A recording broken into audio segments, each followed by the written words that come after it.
औज़ुबिल्लाहिमिनश्शैतानिर्रजीम बिस्मिल्लाहिर्रहमानिर्रहीम अस्सलामु अलैकुम वरहमतुल्लाहि वबरकातुहू। आज मैं अपने सुनने वाली बहनों बेटियों सबको ये वजीफ़ा बताना चाहती हूँ जिससे घर में बरकत ही बरकत होगी और कुशादा रिज़्क़ अल्लाह ताला अता फ़रमाएगा और घर के तमाम हालात ठीक हो जाएंगे।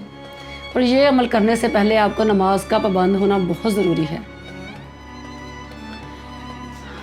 हज़ूर अलैहिस्सलाम के पास एक शख्स आया, कहने लगा या रसूलल्लाह सल्लल्लाहु अलैहि वसल्लम, मैं बहुत कमाता हूँ लेकिन घर में बरकत नहीं है। आपने फरमाया जब तुम घर जाओ तो घर जाते ही अस्सलाम वालेकुम बोला करो और उसके बाद एक मरतबा सूरत इखलास पढ़ लिया करो। घर वाले भी खुश और अल्लाह भी खुश।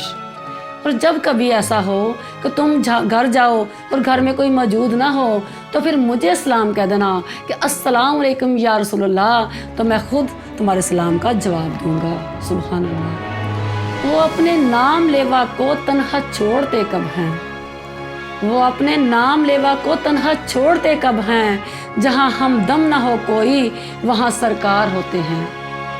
कुछ दिनों के बाद वो शख्स आया, कहने लगा या रसूलल्लाह सल्लल्लाहु अलैहि वसल्लम, मैंने ये अमल किया, ये अमल करने के बाद मैंने तो अमीर होना था, मेरे हमसाए भी अमीर हो गए। सुभान अल्लाह।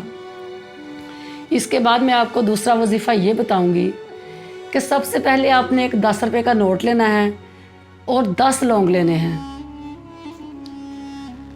10 लौंग लेने हैं, एक 10 रुपये का नोट लेना है, एक लौंग पकड़ना है, उसके ऊपर आपने बिस्मिल्लाहिर्रहमानिर्रहीम 2 मरतबा या गनियो एक मरतबा सूरत अल कौसर पढ़नी है। उस लौंग को 10 रुपये के नोट के ऊपर रख देना है। फिर आपने दूसरा लौंग पकड़ना है, उसके ऊपर बिस्मिल्लाहिर्रहमानिर्रहीम या गनियो फिर सूरत अल कौसर पढ़नी है, उसके ऊपर फूंक मारनी है और उसको 10 के नोट के ऊपर रख देना है। तीसरी बार फिर इसी तरह दोहराना है। इसी तरह आपने 10 बार करना है। करने के बाद आपने वो नोट में लौंग रख के उसको लपेट कर ऐसी जगह पर रख देना है जहां आप अपने करेंसी वगैरह, अपने पैसे वगैरह रखते हैं या ज्वेलरी वगैरह रखते हैं, और उसको संभाल देना है।